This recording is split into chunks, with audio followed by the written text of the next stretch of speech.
हम लगातार media coverage में अगर देखें तो बहुजन समाज, खासकर ओबीसी, एससी, एसटी और माइनॉरिटी को अगर हम देखें तो मीडिया में लगातार इनके मुद्दों को हटाया गया है या दबाया गया है, या कहीं दिखाया गया है तो बहुत कम, बहुत दबे शब्दों में दिखाया गया है। चाहे वो भीम आर्मी का इतना बड़ा प्रदर्शन हो जंतर मंतर पर, जिसे कहीं कवरेज नहीं मिली तो बहुत थोड़ी बहुत मिली, और उसे बाहरी मीडिया ने बहुत ज़्यादा कवरेज दिया और सराहा। उसी तरह जब हम देखते हैं कि जब हम दलित समाज को लेकर के कोई काम करते हैं, कोई भी कर रहा है, चाहे वो नेता है, चाहे वो समाज सुधारक है, उसको भी मीडिया में कवरेज नहीं मिलता। इसी तरह हम ओबीसी समाज को भी देखें तो ओबीसी समाज में तमाम ऐसे नेता हैं जो लगातार जमीन पर जुड़कर, जमीन से जुड़े मुद्दों के लिए लगातार काम कर रहे हैं, और उन कामों को जमीन पर लोग सराह भी रहे हैं। लेकिन हम मीडिया की जब बात करते हैं, जब मीडिया पर्सन, जब उसको देखती हूँ मैं, उसके ऊपर हम बात करते हैं, तो हमें मिलता है कि इस तरह के तमाम मुद्दों पर काम करने वाले लोगों को न सिर्फ साइडलाइन किया गया है, बल्कि उनकी आवाज को दबाने का भी काम किया गया है। हम इससे इनकार तो नहीं कर सकते कि आज के देश में मीडिया जनाधार बनाने का भी काम करता है, जनादेश को ले जाने का भी काम करता है, और लोगों तक पहुंचाने का भी काम करता है। लेकिन एक ऐसे समय में जब एक नया तबका तैयार हो रहा है, एक नए तबके से मेरा मानना कि जो भारत की बहुसंख्यक आबादी है, जब उसका आधार तैयार हो रहा है और उस आधार पर बात करने वाले लोग तैयार हो रहे हैं, तो वो क्यों उनको मीडिया दिखा नहीं रहा, क्यों उनको मीडिया बता नहीं रहा। राष्ट्रीय ओबीसी महासंघ द्वारा द्वितीय राष्ट्रीय महाअधिवेशन कल कॉन्स्टिट्यूशन क्लब में होने वाला है, जिसको लेकर के महाराष्ट्र से तमाम वो नेता जो महाराष्ट्र में इस आंदोलन को जिन्होंने खड़ा किया और जो इसके लिए लड़े, और न सिर्फ लड़े बल्कि एक अलग मंत्रालय भी का भी निर्माण करवा लिया, और ये इस मुद्दे को लेकर के केंद्र सरकार पर भी दबाव बनाना चाहते हैं कि केंद्र सरकार भी एक ऐसा नियम लागू करे कि एक अलग से मंत्रालय बने और वो ओबीसी समुदाय के काम को देखे परखे। फिलहाल हमारे साथ डॉक्टर खुशहाल बोगचे जी हैं, और खुशहाल बोगचे जी के बारे में थोड़ी बहुत जानकारी अगर कम शब्दों में ज्यादा कहना हो तो ये कहना उचित होगा कि लगातार बहुजन समाज के लिए, लगातार ओबीसी समाज के लिए आप लड़ रहे हैं। आप किसान आंदोलनों से जुड़े रहे हैं, और आप सांसद रह चुके हैं, आप विधायक रह चुके हैं, और अभी आप सिटी में और 3 टाइम विधायक रह चुके हैं, और फिलहाल भाजपा से जुड़े हुए हैं। तो सबसे पहली बात तो सर कि आपका हमारे साथ, हमारे चैनल पे स्वागत है। Thank you. पहला सवाल, आप राष्ट्रीय ओबीसी महासंघ के दूसरे सत्र की राष्ट्रीय अध्यक्षता कर रहे हैं। मेरा सबसे बड़ा जो सवाल है, ये ओबीसी महासंघ क्यों, इसकी जरूरत क्यों है, और इस अधिवेशन की जरूरत क्यों पड़ी आपको, क्यों लगता है कि ये जरूरी है? राष्ट्रीय ओबीसी महासंघ, सबसे पहले तो मैं आपको ये समझा दूं कि राष्ट्रीय ओबीसी महासंघ क्या है। जी। भारत के आबादी के 60% ओबीसी रहने के बाद आजादी के इस 66 साल में भी जी। अभी तक के इन ओबीसीओं को उनके मूलभूत अधिकार, जो अगर ये हमारा भारत देश कॉन्स्टिट्यूशन पे चलता है, संविधान के आधार पे चलता है, और हमने अगर उस संविधान को एक्सेप्ट किया है, तो अभी तक के आर्टिकल 340 ये परम पूज्य ने डॉक्टर बाबा साहेब आम्बेडकर इन्होंने जो लिखा है, तो उस आर्टिकल 340 को कभी भी न्याय अभी तक नहीं मिला है। राष्ट्रीय ओबीसी महासंघ की स्थापना ही हमने इसलिए किया कि भारतवर्ष में हमने एक बात का अध्ययन मैंने किया, एक मेंबर ऑफ पार्लियामेंट करके मैं जब देश के पार्लियामेंट में काम किया तो अनेक राज्यों से संबंध मेरे आए, और भारत में हर स्टेट में इस ओबीसी के छोटे छोटे यूनिट्स काम कर रहे हैं। ये छोटे छोटे यूनिट्स काम कर रहे हैं, लेकिन वो स्थानिक स्तर पर काम करके वो आगे नहीं बढ़ पाए हैं। अब उसके रीजन जो है, कारण जो है, ये और कुछ हो सकते हैं।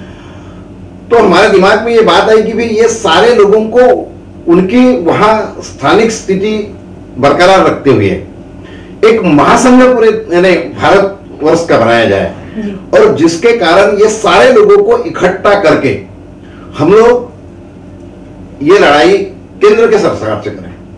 और ये लड़ाई अगर करनी होगी तो एक सूत्र संविधान का डॉक्टर बाबा साहब जी ने दिया है कि जिसकी जितनी संख्या भारी उसकी उतनी उसकी हिस्सेदारी। अब अगर ये सूत्र हमारे संविधान का है, अंबेडकर जी का है, तो भारत में आज हम ये जनगणना अगर कराएं तो मैं ये समझ के चलता हूं कि 60% से कम ओबीसी भारत में नहीं है। लेकिन आज अगर इन ओबीसीओं की पॉलिटिकल, फाइनेंशियल और नौकरियों में भी जो हिस्सेदारी है जी, तो ये नगण्य है।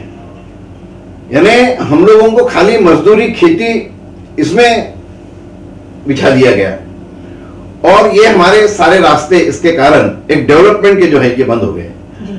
तो ये राष्ट्रीय ओबीसी महासंघ तैयार करके इसके माध्यम से हमने जो एक लड़ाई शुरू की, पहला अधिवेशन ये नागपुर में हुआ था 7 अगस्त को पिछले साल, और ये 7 अगस्त के अधिवेशन का मकसद भी, जब VP Singh ji prime minister थे तो मंडल आयोग के संदर्भ में काफी जोरों से लड़ाई इस देश में जो चल रही थी, बहुत हिम्मत करके उन्होंने मंडल आयोग की कुछ अमेंडमेंट लागू करके उन्होंने घोषणा की, और वो घोषणा होने के बाद यानी ये अटैचमेंट थोड़ा हम लोगों का ये 7 अगस्त के साथ में है, इसलिए हम 7 अगस्त को कॉन्स्टिट्यूशन क्लब में ओबीसी महासंघ का ये दूसरा अधिवेशन अभी लेने जा रहे हैं। पहला हुआ है और प्रतिवर्ष 7 अगस्त को ही देश में हर स्टेटों में अलग अलग करने का हमारा प्लानिंग है। राष्ट्रीय ओबीसी महासंघ ये किसी पॉलिटिकल पार्टी का नहीं है। राष्ट्रीय ओबीसी महासंघ ये नॉन पॉलिटिकल ऑर्गेनाइजेशन है, और हम इस ऑर्गेनाइजेशन में पहले ही ये कहते हैं कि भी कोई भी पार्टी का नेता हमारे महासंघ में काम कर सकता है, लेकिन उन्होंने अपने पार्टी के विचार या मतलब चप्पल हैं, जूते हैं, वो हमारे राष्ट्रीय ओबीसी महासंघ के दरवाजे के बाहर रखे। आपने ये बहुत अच्छी बात कही, और इसी से जुड़ा आपको शायद एक परेशान करने वाला सवाल हो सकता है। आप अभी भाजपा से जुड़े हैं, मौजूदा केंद्र सरकार जो है वो भाजपा की है। आप केंद्र सरकार से ही मांग कर रहे हैं कि केंद्र की सरकार ये प्रावधान करे कि एक अलग ओबीसी मंत्रालय बनाया जाए। तमाम मांगों के साथ आपकी एक मांग ये भी है। मेरा जो सवाल है आपसे वो ये है कि मान लीजिए केंद्र आपकी मांग को स्वीकार नहीं करता, तब आपका क्या रुख होगा? देखो, पहले तो मैं आपको ये बता दूं कि भी हम खाली अलग मंत्रालय की बात नहीं करते जी। सबसे पहली मांग राष्ट्रीय ओबीसी महासंघ की अगर होगी तो इस देश में जनगणना होना चाहिए, क्योंकि इस देश में अंग्रेज राज करते थे। उस समय में भी 1931 तक के 10-10 साल में ये जनगणना होती थी, और देश आजाद होने के बाद में अभी तक के ये जनगणनाएं हुई भी होगी तो भी वो पब्लिश नहीं की गई है, लोगों तक के नहीं गई है। इसीलिए इस देश में ओबीसी कितना टक्का है इसका अभी ऑफिशियल हम लोग आंकड़ा नहीं दे सकते। मैं इस बात पे इसलिए केंद्र सरकार से सबसे पहली मांग तो हमारी इस देश में जनगणना ओबीसी की होना चाहिए।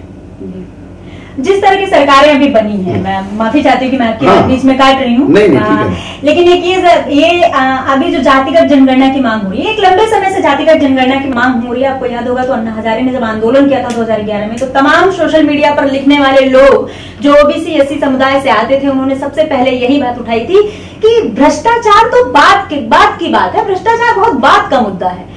अगर हमारी सरकार इतनी ही मापक जो पैमाने हैं जिसपे हम मानते हैं कि हमारी सरकार लोगों के हित के लिए काम करती है, उसमें सबसे जो इम्पोर्टेंट मुद्दा है वो जातिगत जनगणना करा दे। और उस समय 2011 के समय में ये बात उठी भी थी कि जातिगत जनगणना होगी, लेकिन उसे किन्हीं कारणों से रोक दिया गया, जो अभी भी रुका हुआ है।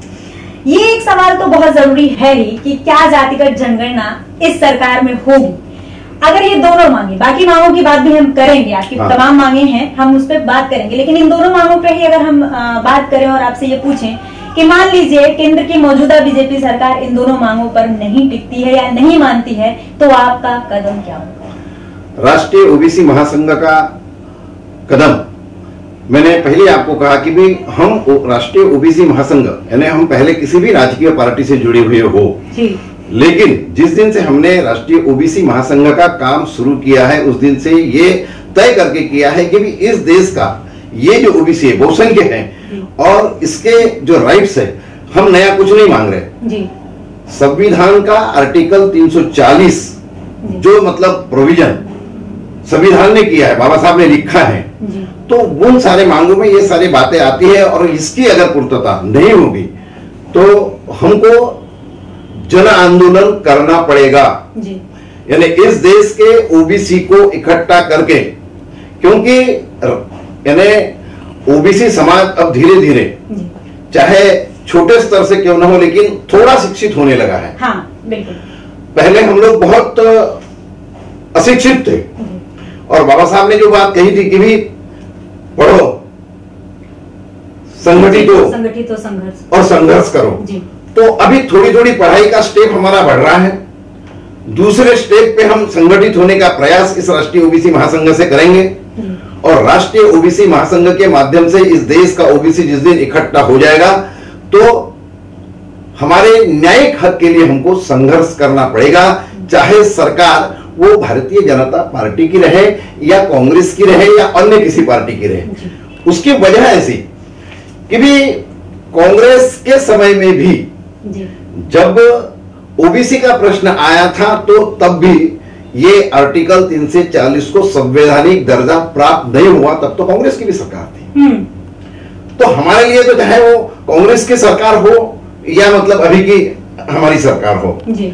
लेकिन अगर ये बहुसंख्य लोगों का विचार अगर इस देश में नहीं होगा तो हमको हमारी भूमिका वो उस ढंग से रखनी पड़ेगी।